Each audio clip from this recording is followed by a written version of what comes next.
Welcome করছি। হ্যাঁ, এবং তোমাকে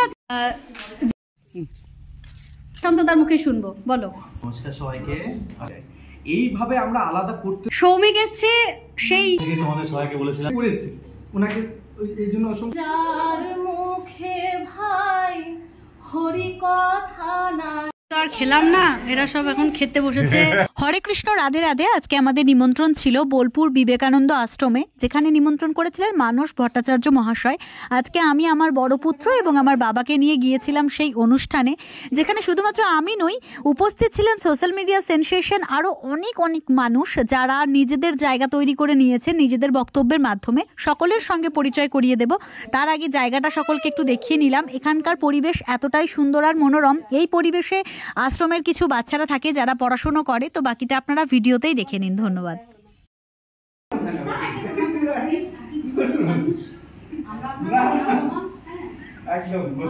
মানে ভিউজটা এত সুন্দর, আমি পুরোটা ভিডিও ক্যাপচার করেছি এবং আপনার এই এত সুন্দর আতিথ্যতা আমি বলে বসে দেব। ঠিক আছে, বসুন, আসছে, ওরা নেমে গেছে। তুই কেমন আছো বলো সৌমিক? মানে তোমাকে স্যালুট, যে তুমি এতটা পথ অতিক্রম করে তুমি মানে সত্যি কিচ্ছু বলার নেই, তোমার মনোবলকে কুর্নিশ, এবং তোমাকে আজকে এইভাবে পেয়েছি, এটা আমাদের সৌভাগ্য। থেকে পুরো সাইকেলে এক পায়ে চালিয়ে অযোধ্যা পৌঁছেছে আমি সেটা, তারপরে তো সব থেকে বড় সাহস, হ্যাঁ, যে একটা মানুষ এত বড় উদ্যোগ নিয়ে গেছে। আর ওকে বোলপুর থেকে আমার বাড়ি সব থেকে বেশি কাছে, এই কারণে সবার আগে আমি এসে উপস্থিত হয়েছিলাম এবং অপেক্ষা করছিলাম ওদের জন্য। তারপর ওরা এসে পৌঁছলো। দিনের প্রথম শুরুটা আমাদের হয়েছিল চপমুড়ি দিয়ে, তো তারপর সবাই খাওয়া দাওয়া করে বসলাম একটু মিটিংয়ে, যেখানে আমাদের নিজেদের মধ্যে কিছু কথোপকথন, আলোচনা, অনেকদিন পর সবার দেখা, মানে প্রথমবারের জন্য দেখা, সব নিয়ে একটু আলোচনা হলো। বাকিটা তোমরা ভিডিওতে দেখে নাও, আশা করি ভালো লাগবে। আজকে আমি চলে এসেছি বোলপুর বিবেকানন্দ আশ্রম মানস ভট্টাচার্য মহাশয়ের আমন্ত্রণে। তো এখানে কারা কারা এসছে এবং কি সমস্ত আলোচনা হচ্ছে, কিছুটা তো সিক্রেট, আর কিছু কিছু আপনাদের সকলকে দেখাবো। তো চলুন দেখে নেওয়া যাক আজকে কারা কারা প্রেজেন্ট রয়েছে। যার নিমন্ত্রণে এসছি ওনাকে সামনে পেয়ে গেছি। নমস্কার, আপনার এই উষ্ণ অভ্যর্থনা আমার খুব ভালো লাগলো এবং আমাদের এখানে আরো অনেকেই উপস্থিত রয়েছে। তো একটা ভিডিও নিচ্ছি, আপনি কিছু বলুন। আমরা চাই আমাদের তরুণ প্রজন্ম ধর্মকে সঠিকভাবে জানুক, কারণ বিভিন্ন জনের হাতে পড়ে বিভিন্ন পথ ঘুরতে ঘুরতে আমাদের যে প্রকৃত ধর্ম সেটার থেকে অনেক দূরে সরে গেছি আমরা। এখন আপনাদের মতো যারা প্রচুর ভালো ভালো কাজ করছে এবং প্রকৃত ধর্মকে জানার চেষ্টা করছে, আমরা চাই আমাদের আগামী প্রজন্ম সত্যিকারের ধর্মকে জানুক, আচার সর্বস্বতাকে নয়। আচ্ছা, খুব ভালো লাগলো। এবারে আমি সামনে পেয়ে গেছি প্রশান্ত দাকে। আশা করি প্রশান্ত দাকে সবাই চেনো। প্রশান্ত ঢালি। আজকে আমরা উপস্থিত আছি মানস ভট্টাচার্যের ডাকে একটি আশ্রমে, তারই একটি স্কুল, যেখানে অনেক ছোট ছোট শিশুরা পড়াশোনা করে এবং আশেপাশের পরিবেশটা খুবই সুন্দর। এখানে আমরা যারা যারা একত্রিত হয়েছি তারা প্রত্যেকেই সোশ্যাল মিডিয়াতে কিছু ভিডিও তৈরি করি হিন্দুত্বের পক্ষে, এবং আমরা প্রত্যেকেই হিন্দু হিসেবে গর্ব করি। এবং প্রশান্ত দাকে এবারে পেয়ে গেছি ইন্দ্রমিত্রর একটা সেনসেশন সোশ্যাল মিডিয়ার, তো তোমরা সকলেই চেনো তাকে। তো চলো ইন্দ্রদা কিছু বলো। নমস্কার সবাইকে, আশা করি সবাই ভালো আছেন। ধন্যবাদ দেবো যে এরকম ভিডিও করবার জন্য, এরকম সুযোগ করে দেওয়ার জন্য আমাদের পদ্মবতী। আর যেটা বলার যে এখানে একটি বার্তা, যে আমরা বাঙালি, সবাই বলে যে বাঙালি জাত ভীতু জাত, এটা যে ভীতু বানিয়ে রাখা হয়েছে এতদিন ধরে, আমরা যে ভীতু না, সেই জাগরণের কাজই চলছে। তো এখান থেকে সূচনা হলো যে বাঙালি ভীতু না, আস্তে আস্তে আমরা জানতে পারি কি করে, একত্রিত হতে পারি কি করে, যেটা এক সময় ছিল রাজস্ব সংগ্রামে আমরা দেখেছি, স্বাধীনতার সময় আমরা দেখেছি, ক্ষুদিরাম বসুকে আমরা দেখেছি, নেতাজি সুভাষচন্দ্র বসুকে দেখেছি, স্বামী বিবেকানন্দকে আমরা দেখেছি। তো আমরা ভীতু না, সেটা আমরা আস্তে আস্তে জাগরণ করতে এসেছি। আর এটা না, বাঙালি বাবুকে পেয়ে গেছি যে ধুয়ে দেওয়ার জন্য এসছে, সার্ফ এক্সেলের মতন কাজ করে। তো চলো কিছু বল, তুই একটু শুনি। আমি শুধু এইটুকুই বলতে চাই যে আমার পাশের বাড়ির একটা ছেলে, সে খুব বিপদে পড়েছে, সে হিন্দু।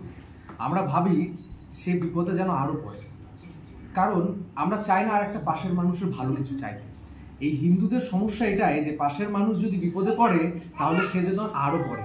সে যে আমাদেরই জনগোষ্ঠী এবং আমাদেরই মানুষ এবং আমাদেরই রক্তের মানুষ, এটা আমরা ভুলে যাই।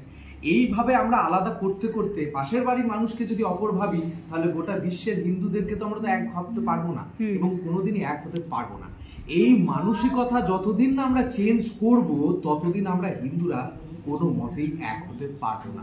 আমরা দেখতে পারবো। একদম খুব ভালো লাগলো। এরপরে আমি চলে যাব সৌমিকের কাছে। সৌমিক এসছে সেই গোবরডাঙ্গা থেকে। সৌমিককে তোমরা আশা করি অনেকেই চেনো সোশ্যাল মিডিয়ার মারফতে। ও কিন্তু 1000 কিলোমিটার সাইকেল চালিয়ে এক পায়ে গেছে এবং সোশ্যাল মিডিয়ার সকলেই ওর এই অদম্য জেদ, এই সাহসকে কুর্নিশ করেছে। আমিও একইভাবে তাকে কুর্নিশ করি। ওকে পেয়ে গেছি আজকে, এতটা পথ অতিক্রম করে এসছে। সৌমিক, তুমি কিছু বলো। আমি প্রত্যেক সনাতনী হিন্দু দাদা ভাই বন্ধুদের বলবো, আসুন সবাই কাঁধে কাঁধ মিলে লড়াই করি আগে। তো চলো, আজকে পেয়ে গেছি আমাদের ইন্দ্রনীল দাকে। ইন্দ্রনীল দা, কেমন লাগছে বলো? খুব সুন্দর লাগছে। এটা আমি অনেক আগে থেকেই তোমাদের সবাইকে বলেছিলাম যে একবার নিজেদের মধ্যে মিট আপটা দরকার, কারণ সামনাসামনি মুখগুলো তো আমরা সাধারণত দেখতে পাই না, সব স্মার্টফোনে আমরা দেখি। আজকে সবারই সঙ্গে একত্রিত হতে পেরে দারুণ লাগছে, নিজেকে খুব সৌভাগ্যবান মনে হচ্ছে। আর যেটুকু টাইম আমার জীবনের এই সময়টা কাটাচ্ছি, এটা খুব প্রিসিয়াস, মানে এটা কোটি টাকা দিলেও পাবো না। পরে আমি পেয়ে গেছি শুভময় দাকে। শুভময় দাও আমাদের গীতার একজন প্রচারক বলতে পারো। তো শুভময় দা, কিছু বলো। আমি সব থেকে প্রথমে ধন্যবাদ জানাই মাননীয় মানুষ সভাকে, যে এত সুন্দর একটা অনুষ্ঠান করার জন্য, যে আমাদের সবাইকে আজকে দিনে এক জায়গায় করেছে, ওনাকে এই জন্য অসংখ্য ধন্যবাদ। আর হিন্দুদের যে জাগরণের কথাটা বলা হচ্ছে, সব থেকে আগে আমাদেরকে নিজেদেরকে হিন্দু হতে হবে। আমরা কিন্তু আর হিন্দু কালচারের মধ্যে নেই। আমরা নিজেদের ধর্মটাকে নিজেরা বিনাশ করছি নিজের হাতে। এর জন্য আমরা যে অন্য ধর্মকে দোষী করি, এটা কিন্তু আমাদের সব থেকে বড় ভুল। এবারে আমি পেয়ে গেছি আমাদের কাছে চন্দ্রিমাকে। চন্দ্রিমাকে দিদি বলবো না, ওকে দেখে মনে হচ্ছে আমার মতনই। তো চন্দ্রিমার কাছে একটা গান শুনে নেবো। ও ভীষণ সুন্দর গান করে, ওর পেজে আমি দেখেছি। এবং এই চন্দ্রিমা হচ্ছে আমাদের এই ইন্দ্রনীলদার অর্ধাঙ্গিনী। তো চলো একটা গান করো। যার মুখে ভাই হরি কথা নাই, তার কাছে তুমি যেও না।